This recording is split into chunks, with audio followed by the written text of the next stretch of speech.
예, 오늘 말씀은 마태복음 13장 39절에서 43절입니다. 마태복음 13장 39절에서 43절까지입니다. 예, 나같이 읽겠습니다. 가라지를 심은 원수는 마귀요 추수 때는 세상 끝이요 추수꾼은 천사들이니 그런즉 가라지를 거두어 불에 사르는 것 같이 세상 끝에도 그러하리라. 인자가 그 천사들을 보내리니 저희가 그 나라에서 모든 넘어지게 하는 것과 또 불법을 행하는 자들을 거두어 내어 풀무불에 던져 넣으리니 거기서 울며 이를 갈미 있으리라. 그때 의인들은 자기 아버지 나라에서 해와 같이 빛나리라. 귀 있는 자는 들으라. 예, 사랑하는 성도 여러분, 한 주간 잘 지내셨습니까? 예, 사실은 추수감사절이 저희들 단체로 우리나라에서 절기를 지키는 때가 11월 20일, 11월 셋째 주입니다. 매해. 그러나 저희 교회 사정상 오늘 추수감사절로 하나님께 예배드리게 되어졌습니다. 사실은 여러분, 제가 기도 내용에서도 말씀드렸다시피 절기가 있으나 여러분, 신약에서는 이 절기가 매일매일이 성도 여러분들의 절기가 되어져야 되고요. 매일매일이 추수감사절로 하나님께 드려야만 되는 것이 신약이입니다. 그래서 절기의 유래를 살펴보시면 성경에서 절기는 7대 절기가 나옵니다. 7대 절기가 구약에 나오는데 유월절, 무교절, 초곡절, 오순절, 나팔절, 속죄일, 장막절 이렇게 해서 7대 절기가 나오고 있고요. 구약에서 이스라엘 남자는 7대 절기 중에서 3대 절기는 반드시 여호와 앞에 와서 보이라 하고 명령하고 있습니다. 그래서 먼저 우리가 오늘 추수감사절 절기로 하나님 앞에 예배드리고 있는데 구약에서는 무엇이라고 말씀하고 있는지 잠깐 보십시다. 출애굽기 34장 22절입니다. 출애굽기 34장 22절.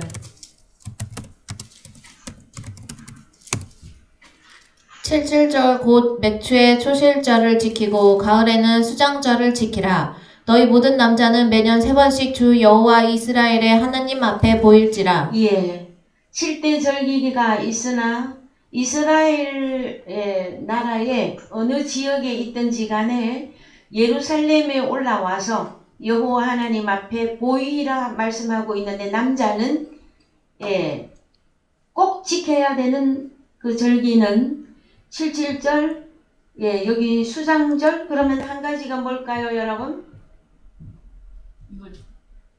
무교절입니다. 무교절. 그런데 여러분, 무교절은 언제가 무교절이냐 하면은 성경에서 6월절,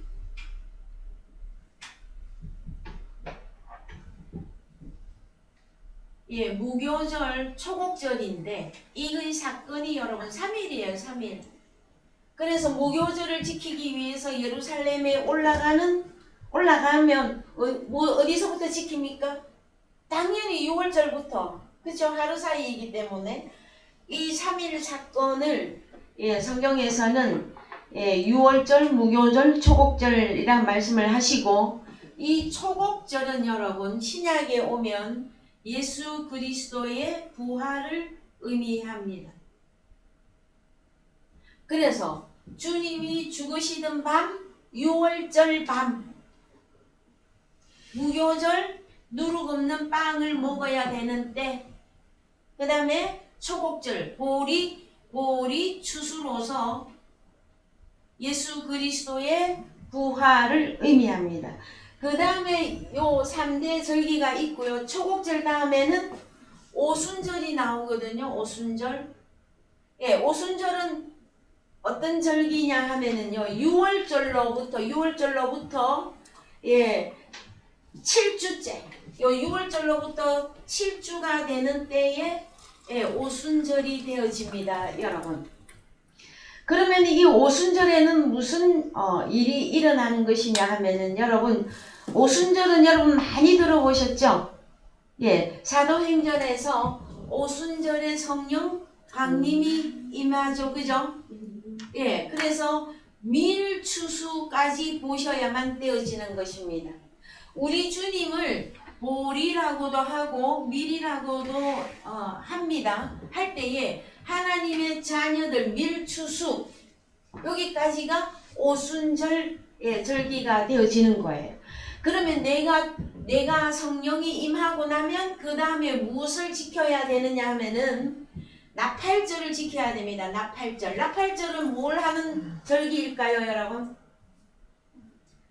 그야말로 나팔을 부셔야 됩니다. 무슨 나팔을? 복음의 나팔. 그렇죠. 복음의 나팔을 불어야만 된다고 말씀해 주고 계십니다. 그 다음에 속죄일이 있고요. 속죄일. 그 다음에 장막절. 그래서 오늘 저희들이 지키는 추수감사절은 가을에 지키는 절기죠. 그런데 성경적으로 이 장막절이 여러분, 장막절이 굳이 따지자면 추수감사절이라 할 수가 있는데 원래 추수는 여러분 보리 추수가 제일 정확합니다. 그러면 여기 우리가 가을절에 지키고 있는 이 추수감사절은 원래 장막절에 들어가는 거예요. 이게 뭐냐면은 수장절이라고도 하고 그 다음에 초막절이라고도 합니다. 무엇을 수장할까요, 여러분? 추수한 곡물이나 추수한 짐승떼나 그런 것들을 다 추수를 해서 수장절 그 물에 잠기는 게 아니고 보관하는 거, 창고에 보관하는 거, 이루고 초막을 짓고 절기를 지키는 때가 장막절이라고 하는 성경적 절기가 되어집니다, 여러분. 그랬을 때 오늘날 그러면 신약에서는요, 우리가 7대 절기를 여러분 지키고 계십니까? 보통 교회에서 특히 어떤 절기를 지키고 있습니까? 부활절 행사를 크게 하고 있죠. 그러면 사실은 이 부활절은 예수 그리스도의 부활과 그 다음에 이 오순절 성령 강림 여기까지가 성도님들에게 다 이루어져야만 되어집니다. 그리해야만이 나팔절을 지킬 수가 있어요. 어떤 거? 복음 전파. 여러분 복음 전파하고 계십니까? 그래야 나팔절 절기를 지키는 것입니다, 여러분.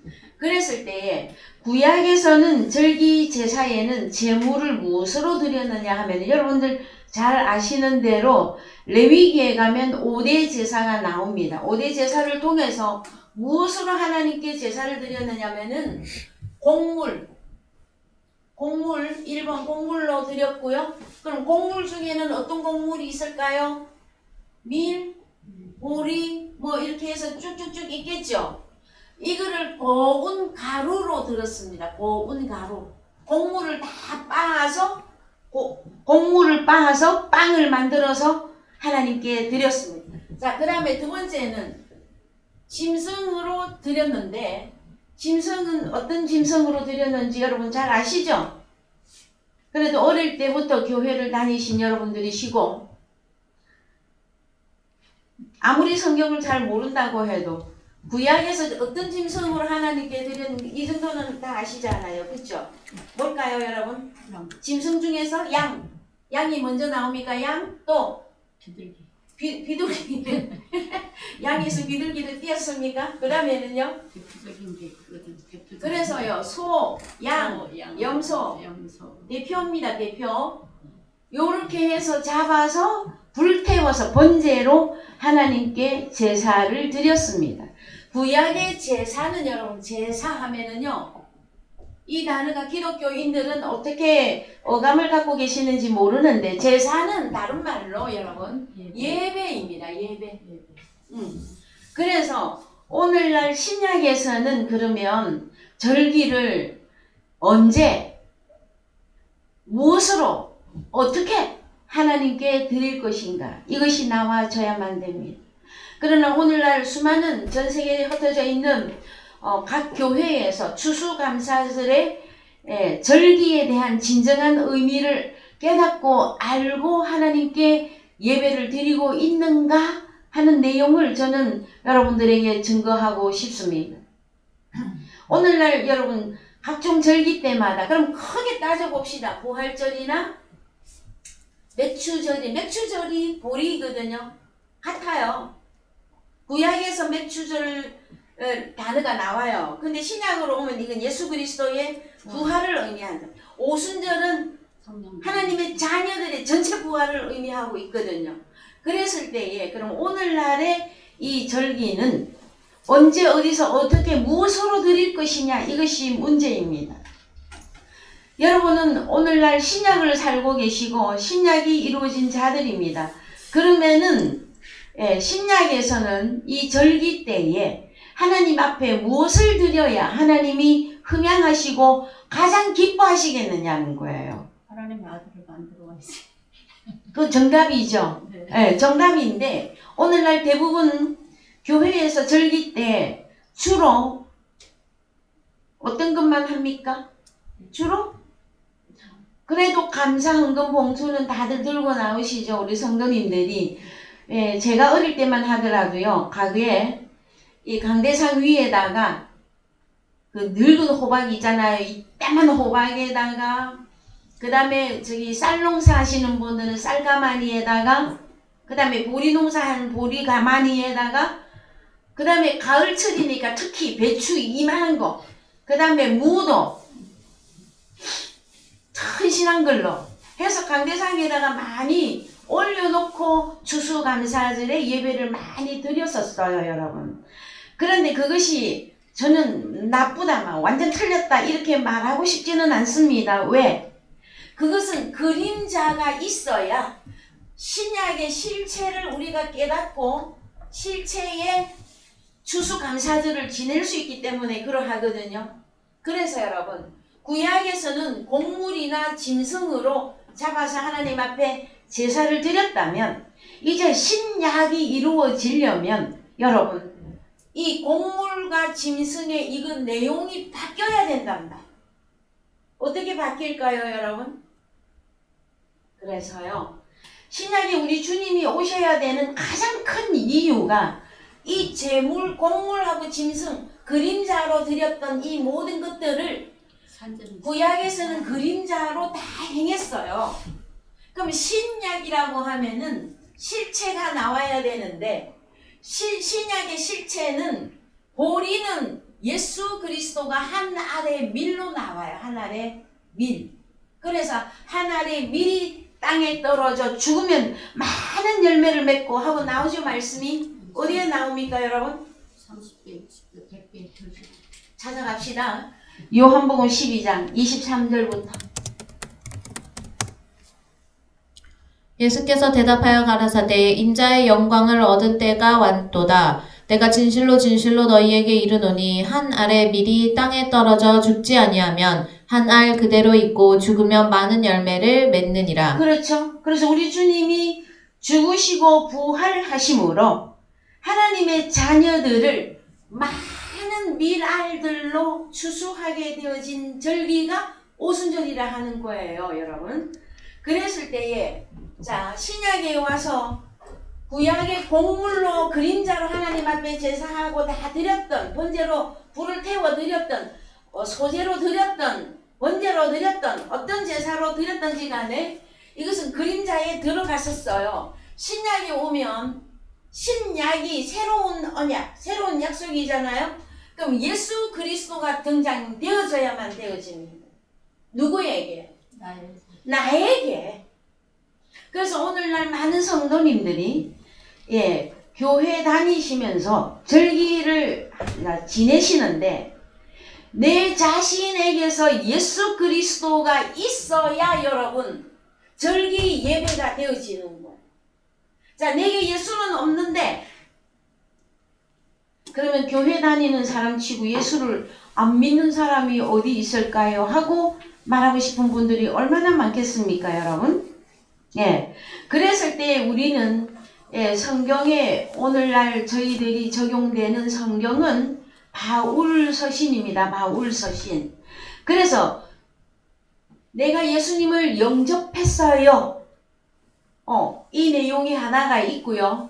주님이 나를 영접한 내용이 나와져야만 되어집니다. 그래서 내 안에 예수가 있어요. 이거는 누구나 교회 다니는 사람들은 다 그렇게 말해. 그런데 바울서 시인이 적용이 되려면 나 자신이 예수 그리스도 안에 들어가 하나가 되어져야 해. 그래서 로마서 6장 3절에서 주님하고 내가 하나 되는 내용을 바울서 시인에서는 이렇게 말해주고 있어요. 로마서 6장 3절.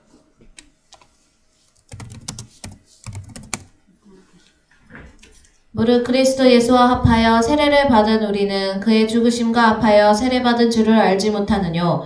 그러므로 우리가 그의 죽으심과 합하여 세례를 받음으로 그와 함께 장사되었나니 이는 아버지의 영광으로 말미암아 그리스도를 죽은 자 가운데서 살리심과 같이 우리로 또한 새 생명 가운데서 행하게 하려 함이니라.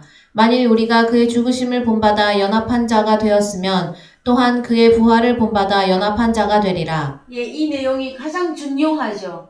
그의 죽으심을 본받아 연합한 자가 되었다면 주님과 나하고 하나 된 사건을 말하는 거거든요. 그러면 또한 그의 부활을 본받아 연합한 자가 되리라. 6절 우리가 알거니와 우리 옛사람이 예수와 함께 십자가에 못 박힌 것은 죄의 몸이 멸하여 다시는 우리가 죄에게 종노릇하지 아니하려 함이니. 그렇습니다. 이 사건이 이루어져야만이 오늘날 실체 내가 절기로 하나님 앞에 예배드리는 그 내용이 나오는 거예요, 여러분. 내게서 주님이 없는데 왜? 예배를 드리면 하나님이 받을 수가 없어요, 여러분. 그래서 반드시 바울 서신에 들어오시면 이 사건이 이루어져야만 됩니다. 그래서 죄인으로서 예배를 드리는 것이 아니라 저는 참 수만 번 말씀드리는 것 같습니다. 죄인으로 예배 드리는 것이 아니라 의인으로 하나님 앞에 예배 드려야 된다는 거죠.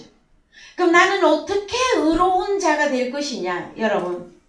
그래서 오늘날 많은 사람들이 내 몸 밖으로 보여지는 행위의 의로움만 굉장히 많이 따지고 있어요, 여러분. 그러나 성경에서는 네 자신이 의롭게 되는 길은 네가 무엇을 해서 의롭게 되는 것이 아니라 누가 있어야 된다?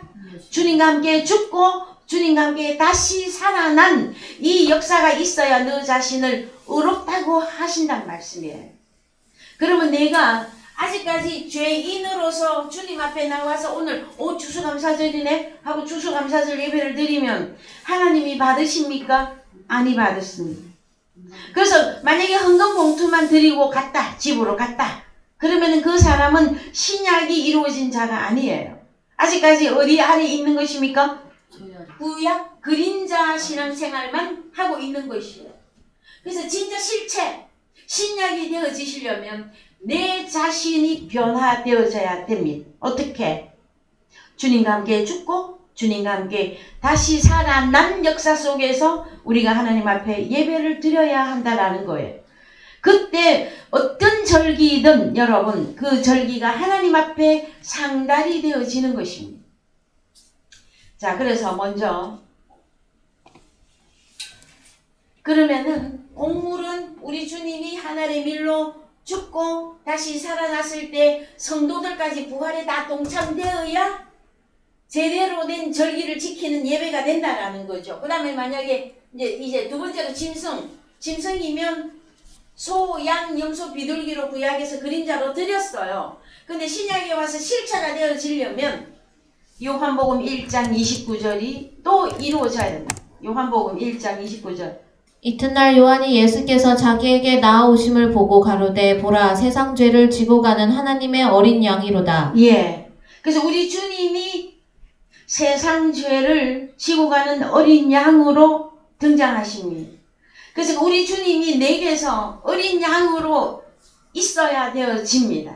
왜? 나 혼자서 드리는 예배는 여러분 그것은 구약적으로는 할 수 있을지 모르나 신약의 새 언약이 이루어지는 것은 안 됩니다, 여러분. 주님이 없으면.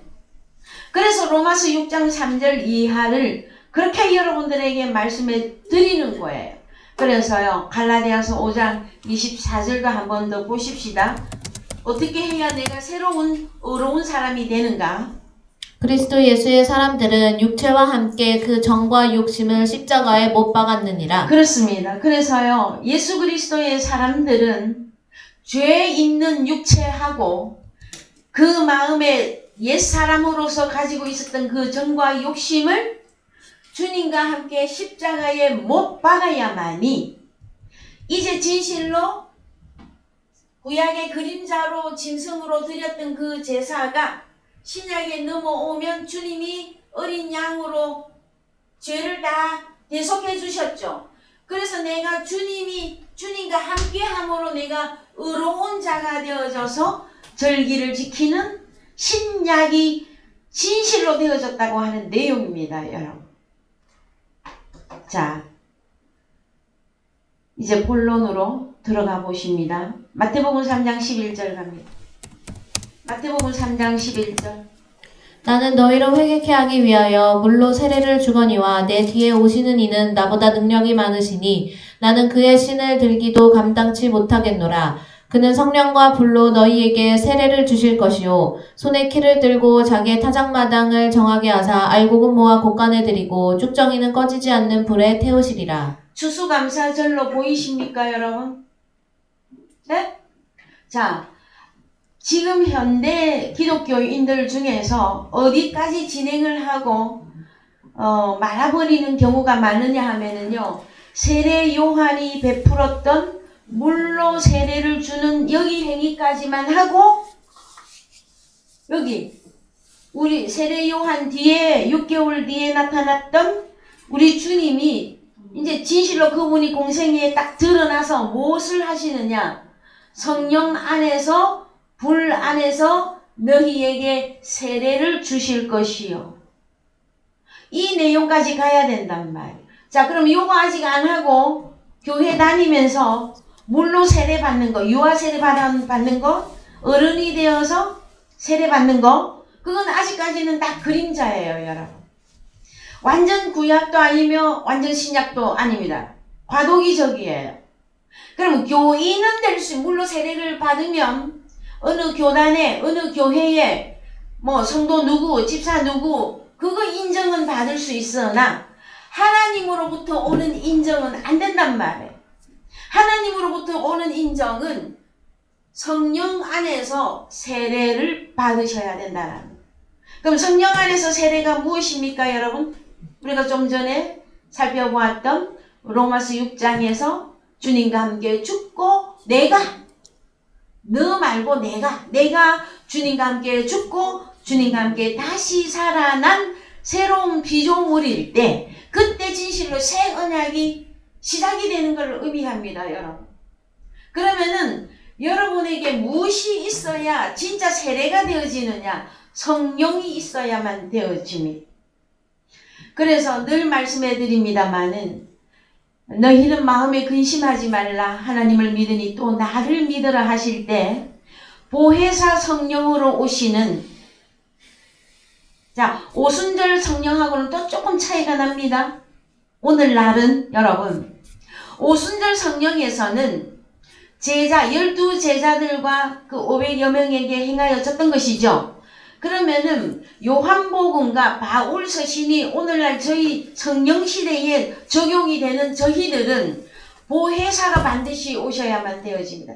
내가 너를 고아와 같이 버려두지 아니하고 니게로 오리라. 누구에게? 오늘 예배드리고 있는 나에게 보혜사 성령이 오셔서 주님과 하나 된 상태로, 그걸 보고 성경에서는 너는 의롭게 되어졌다, 너는 더 이상 죄인이 아니다 선포를 하고 있단 말이에요. 근데 오늘날 많은 기독교인들이 새벽마다 철야마다 예배 때마다 365일, 자 52주입니까 1년이? 그 주일마다 와서 강대상에서부터 저기 어린아이들까지 무엇을 고백하고 예배드립니까, 여러분? 그럼 아직도 죄 중에 있으면서 예배드리는 것은 새 언약이 이루어진 게 아니에요, 여러분. 그래서 먼저 저는 가르치는 자들이, 더 쉽게 말해서 목회자들이 이 사건이 완전히 열어져야 돼요. 이 사건이 죄인으로서 예배드리고 있는가? 너는 의로운 자로서 예배드리고 있느냐? 그래서 여러분, 죄인이 죄를 사해 줄 수가 없습니다. 누구만이? 죄 없는 자가 죄를 사하는 거예요. 그랬을 때 구약에 그 수많은 제사가 있었고 수많은 선지자가 있었고 메시아들이 있었으나 그들은 죄 있는 몸을 가진 마음의 정가 욕심도 가지고 있었던 자들로서 하나님이 너는 그래 너의 예배를 내가 흠향하노라 하는 그 음성이 떨어진 적이 없어요, 여러분. 왜? 다 죄인으로서 그림자적인 예배 제사를 드렸기 때문에. 그러나 이들이 공물을 가지고 가서 짐승을 갖고 가서 죄가 생각이 날 때마다 번제단에 가서 불태웠을 때 일시적인 제사함은 됐었어요. 영원한 제사함을 이룰 수가 없었어요. 오늘날도 마찬가지입니다. 교회에 나와서 하나님을 생각하고 기도할 때는 또 생각이 나. 내가 하나님 앞에 어려운 하나님의 아들로 살아야 되는데 하면서 계속 죄인으로 있으면 그는 잠시 인스턴트적인 그 구약적인 그 예배에 참석은 했을지 몰라도 하나님이 기뻐하는 흠양하는 예배를 드린 자가 아니란 말이에요. 절기를 지킨 자가 아니에요. 절기를 지키려면 우리 자신에게서 뭐가 이루어져야 된다? 의로운 자로서 하나님 앞에 서야만 되어집니다. 그래서 나의 의로 서라는 것이 아닙니다. 그래서 꼭 필요했던 하나의 밀인 예수 그리스도, 어린 양으로 죄 없으신 어린 양으로 오셨던 우리 주님이 나에게는 꼭 필요했다라는 거예요. 그래서 주님과 내가 하나가 되어졌을 때 그때 비로소 내가 의로운 자로서 하나님 아버지 앞에 상달이 되어진다라는 것이에요, 여러분. 여기까지가 여러분들에게 이루어져야 되는 내용입니다. 그 다음에 보혜사 성령, 그 성령이 우리에게 오실 때에는 가장 특징적인 것이 무엇이냐? 나 혼자서 예배하라고 안 하십니다. 성령이 이미 내게 임하셔서, 성령은 하나님 그분이에요. 하나님이 나와 임마누엘하고 하나 된 상태로 예배 드릴 때에 그것을 보고 영원하다, 너는 의롭다, 그 의로움이 영원하다 하고 말씀해 주시는 것입니다, 여러분. 자, 그래서 우리 주님이 먼저 12절에 추수꾼으로 오십니다. 자, 손에 키를 들고 타작마당을 정하게 할사 알곡은호와 곡간 천국에 드리고 쭉정이는 꺼지지 않는 불에 태우시리라. 예, 추수꾼으로 우리 주님이 일하시는 내용입니다, 여러분. 그래서요, 자, 우리 주님이 꼭 오셔서 행했어야만 되는 일들 중에서 히브리서 1장 5절 갑니다. 히브리서 1장 5절. 하나님께서 어느 때에 천사 중 누구에게 내가 내 아들이라 오늘날 내가 너를 낳았다 하셨으며 또 다시 나는 그에게 아버지가 되고 그는 내게 아들이 되리라 하셨느뇨. 또 맏아들을 이끌어 세상에 다시 들어오게 하실 때에 하나님의 모든 천사가 저에게 경배할지어다 말씀하시며 또 천사들에 관하여는 그는 그의 천사들을 바람으로 그의 사역자들을 불꽃으로 삼으시느니라 하셨으되. 네, 우리 미나자매님이 지금 이 부분을 읽으면서 잠시 멈칫했죠. 이유가 있어요. 왜? 그는 그의 천사들을 바람으로 했는데 이 바람이 뭐냐 그러면은요, 여러분, 원어 성경에서 푸뉴마예요. 푸뉴마. 영으로 그의 사역자들을 불꽃으로 삼으시니라 하셨으되 할 때에 우리 주님은 하나님의 아들이에요. 그래서 성령이 임하였을 때 우리 주님 공생애가 딱 열릴 때에 하늘이 열리며 구름 속에서 하나님 아버지의 음성이 들렸는데 이는 내 사랑하는 아들이요 내 기뻐하는 아들이라 하는 음성이 나고 나서부터 우리 주님의 공생애가 시작되었습니다, 여러분. 자, 우리 주님의 공생애와 오늘 추수하는 내용과 무슨 관계가 있을까요, 여러분? 무슨 관계가 있을까요? 그래서 갑자기 천사의 내용이 나올 때 여러분은 이제 생각을 하셔야만 되어집니다. 언제 가면은 이 천사를 성경 신약 어디에서 완전히 다 드러내어 놓습니까? 천사가 누구라고? 계시록. 예? 계시록. 계시록에서? 예수 그리스도 천사. 마태복음에 가장 쉬운 데 있어요. 마태복음 13장 37절부터 읽어봅시다. 마태복음 13장 37절. 대답하여 가라사대 좋은 씨를 뿌리는 이는 인자요 밭은 세상이요 좋은 씨는 천국의 아들들이요 가라지는 악한 자의 아들들이요 가라지를 심은 원수는 마귀요 추수 때는 세상 끝이요 추수꾼은 천사들이니. 자, 한 번만 더 읽읍시다. 추수꾼은? 천사들이니. 자, 천사들 여러분 보셨습니까? 날개 달린 천사. 추락하는 것은 날개가 없다. 그래서 여러분, 추수꾼은 천사들이니. 그래서 여러분, 우리 주님이 천사. 그래서 히브리서 1장 다시 가볼까요? 예, 히브리서 1장 몇 절? 좀 전에 읽었던 거? 3절. 자, 4절, 5절. 자, 시작. 하나님께서 어느 때에 천사 중 누구에게 내가 내 아들이라 오늘날 내가 너를 낳았다 하셨으며 또 누구입니까? 이 아들은? 예수 그리스도이시죠. 그래서 우리 주님이 천사로서 추수꾼으로서 하늘의 밀로 어린 양으로 오신 것이에요. 그래서 마태복음 13장에 우리 주님이 추수를 하려면 뭘 해야만 됩니까? 제일 먼저? 씨를 뿌려야 돼. 씨를. 그죠? 그래서 우리 주님이 천사이면서 추수꾼으로 오셨는데 마태복음 13장에서 씨를 뿌리는 이야기를 하고 있단 말이에요. 마태복음 13장에 여러분 가서 보시면요. 네 종류의 사람이 나옵니다. 네 종류의 사람. 자, 마태복음 13장에 네 종류의 사람이 나오는데 오늘날 사람을 만약에 분류를 해라.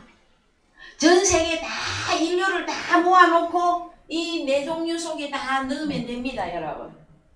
그랬을 때에 나는 흑인입니다. 나는 한색 인종입니다. 나는 백인입니다. 그 종류로 나눌까요, 여러분? 성경에서? 그래서 자, 선진국이라고 하고 또 많은 세상적으로도 많이 공부하고 지식층들은 그래도 최대한 노력합니다. 무엇을? 인종의 사람을 차별하지 않는. 그래서 흑인을 차별하지 않고 한색 인종을 차별하지 않고 그 높은 수준의 어떤 그 인격을 다 외치고 있어요, 여러분. 그런데 그걸로 사람의 종류를 성경에서는 나누는 것이 아니라 사람이라면 마태복음 13장에서는 예수 그리스도 앞에 나온 사람 중에 나눕니다, 여러분. 예? 자, 그럼 이 교회도 안 나오고 주님 앞에 오지 않은 사람들은 어찌 할까요?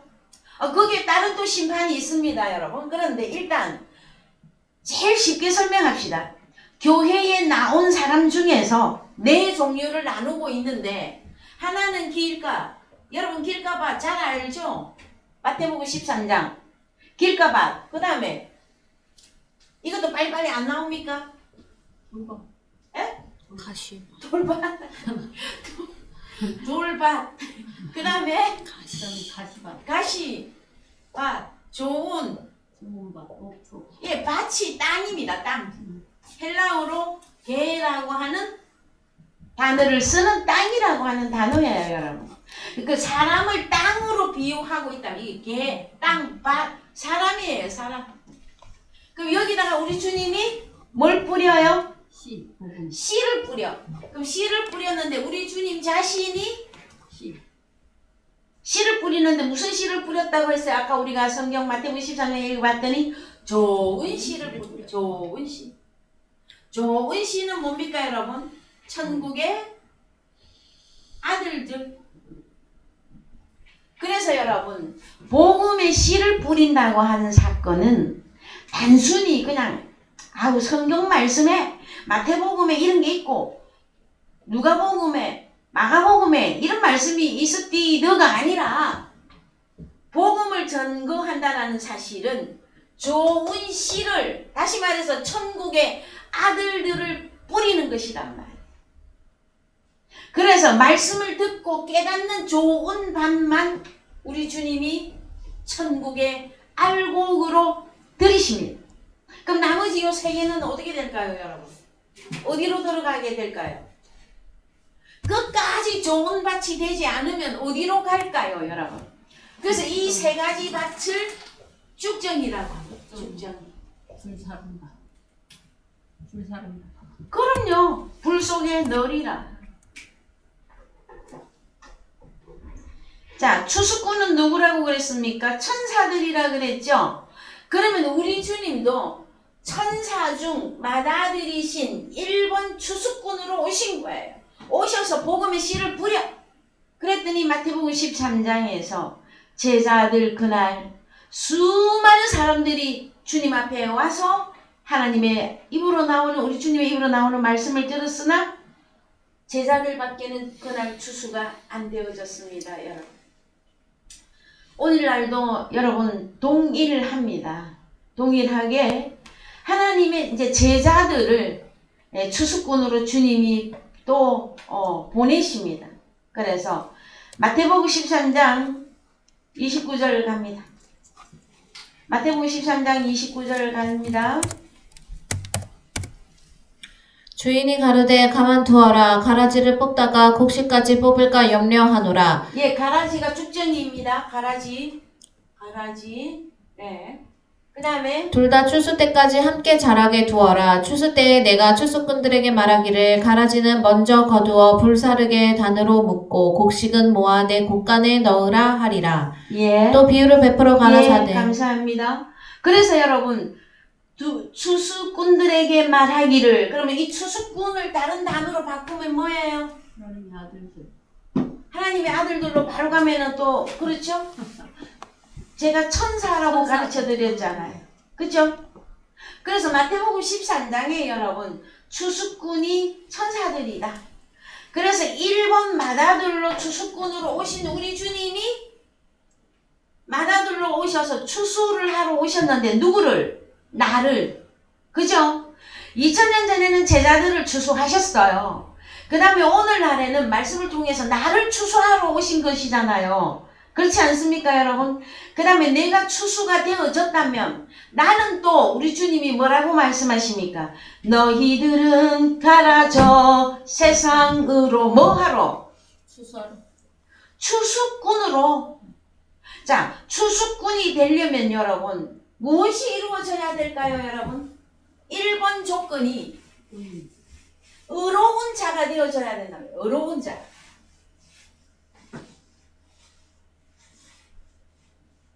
그러면 우리 주님이 추수하러 오셔서 제일 먼저 하신 것이 여러분, 물론 마태복음 5장에서 산상수훈 복을 다 바꿔주십니다.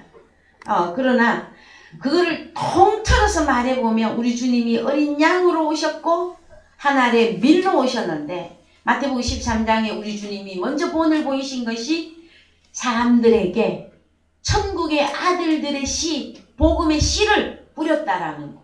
그 다음에 우리 자신이 오늘날 예수 그리스도를 통해서 의롭게 되어졌다면 또 우리 자신이 추수꾼으로 천사들로 여러분들이 나가서 일하셔야만 되어집니다. 그래서 내 자신이 아버지 앞에 드려지는 것이 추수감사절이며, 또 내가 나가서 복음을 증거했더니 밀이 나오고 주님과 연합된 양들이 나올 거 아니에요. 그들을 아버지 앞에 드리는 날이 여러분 추수감사절입니다. 저는 수십 년을 하나님의 말씀에 전념해 왔었고, 지금까지 말씀을 보고 또 보고 또 보고 또 보아도 여러분 예수 이름만 빌려가지고 살다가 천국 간다는 얘기는 없습니다. 하나님 앞에 가서요, 여러분 상급을 받는다 못 받는다 이 이전에 우리 자신이 나는 현재 무엇으로 존재하고 있느냐, 이게 나와져야만 되어집니다. 그래서 여러분 언제 우리가 우리 자신을 깨닫게 되지요? 말씀을 들을 때예요. 말씀을 들을 때. 그래서 가장 복이 있는 자가 누구냐? 하나님의 말씀을 듣고 깨닫는 자가 여러분 가장 복 있는 자입니다. 자, 마태복음 24장 30절 갑니다. 마태복음 24장 30절. 그때 인자의 징조가 하늘에서 보이겠고 그때 땅의 모든 족속들이 통곡하며 그들이 인자가 구름을 타고 능력과 큰 영광으로 오는 것을 보리라. 진짜 마지막 중에 마지막 때입니다. 31절 저가 큰 나팔 소리와 함께 천사들을 보내리니 저희가 그 택하신 자들을 하늘 이 끝에서 저 끝까지 사방에서 모으리라. 예. 왜 천사들을 추수꾼으로 우리 주님이 파송하느냐 하면은요. 사방에서 모으기 위한 것입니다. 하나님 나라에 들어가라고, 곳간에 들어가라고. 그 다음에 그 천사들에게는 무엇을 들려서 보내십니까? 천사들 다른 말로 추수꾼들에게는 여기 보면 큰 나팔 소리와 함께 보내잖아요.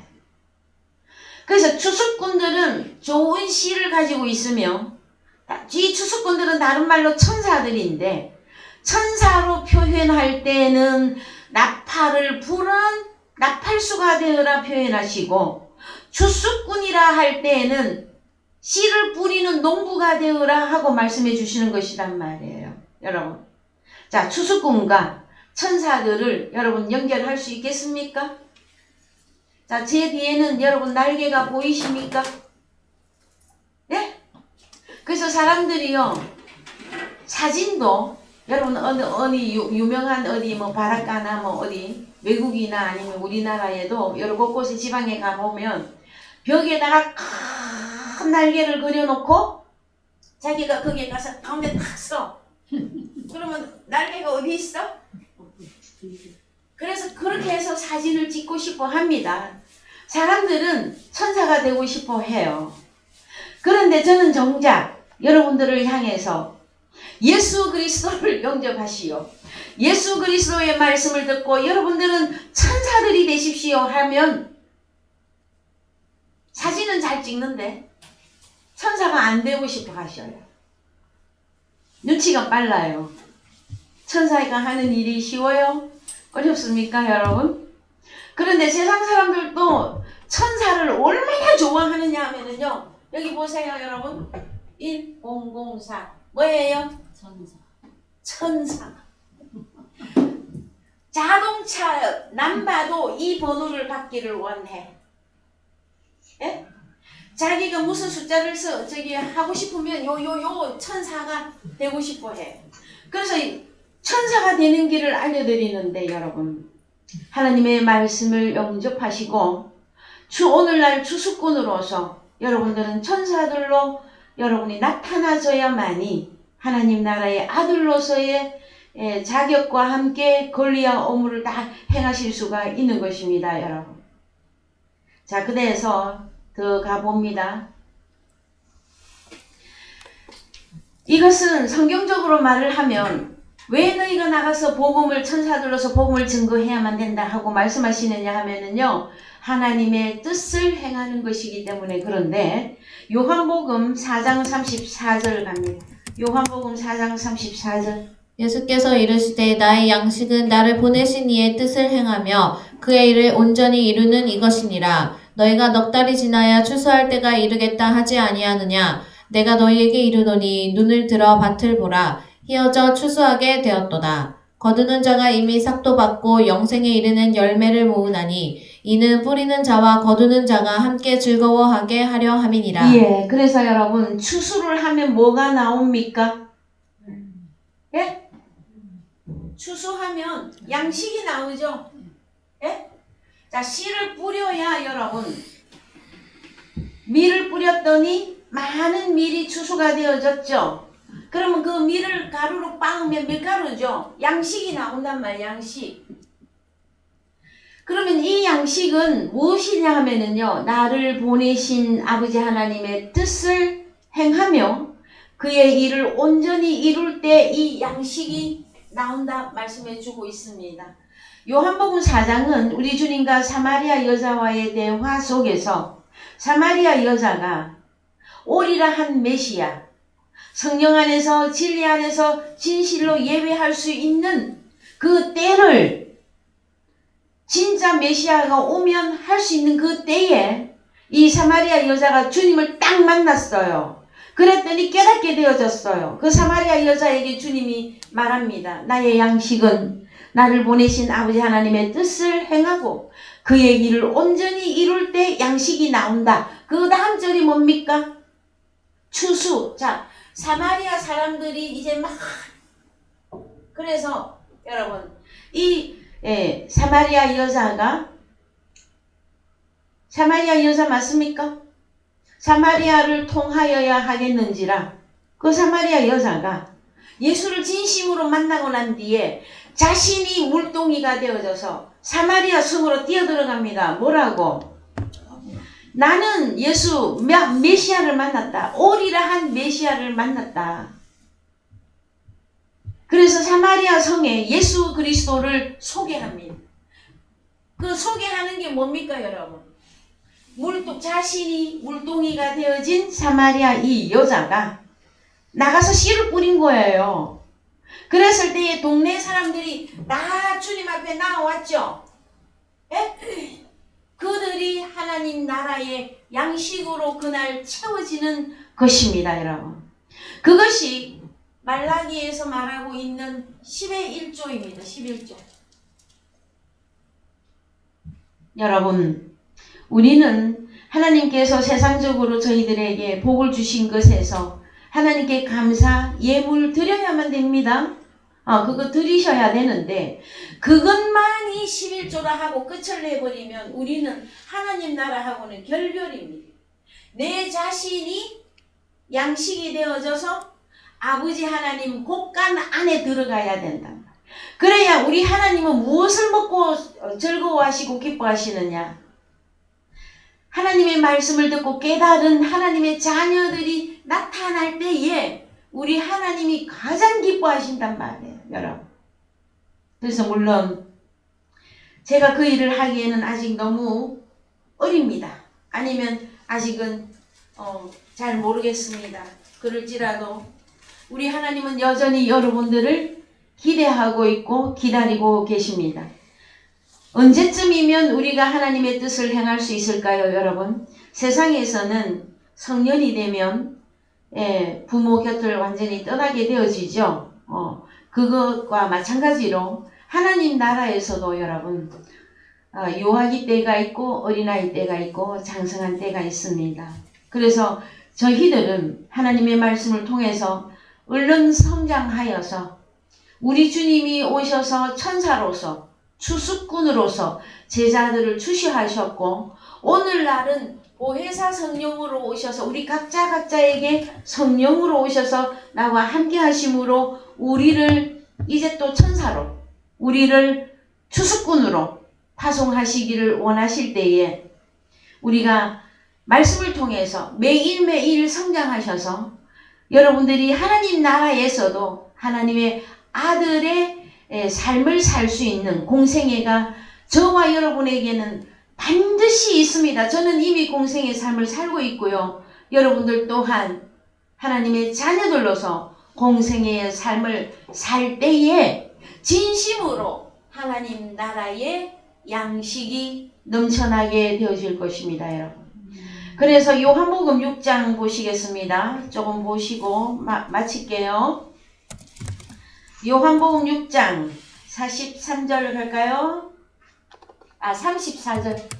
요한복음 6장 34절. 저희가 가로되 주여 이 떡을 항상 우리에게 주소서. 예수께서 가라사대 내가 곧 생명의 떡이니 내게 오는 자는 결코 줄이지 아니할 터이요 나를 믿는 자는 영원히 목마르지 아니하리라. 그러나 내가 너희더러 이르기를 너희는 나를 보고도 믿지 아니하는도다 하였느니라. 아버지께서 내게 주시는 자는 다 내게로 올 것이요 내게 오는 자는 내가 결코 내어 쫓지 아니하리라. 우리 주님이 오신 뜻이 나와요. 38절. 내가 하늘로서 내려온 것은 내 뜻을 행하려 함이 아니요 나를 보내신 이의 뜻을 행하려 함이니라. 나를 보내신 이의 뜻은 내게 주신 자 중에 내가 하나도 잃어버리지 아니하고 마지막 날에 다시 살리는 이것이니라. 그렇습니다. 그래서 우리 주님에게 나아온 자들은 하나님의 말씀을 듣고, 자, 하나님의 말씀, 다른 말로 떡입니다. 생명의 떡.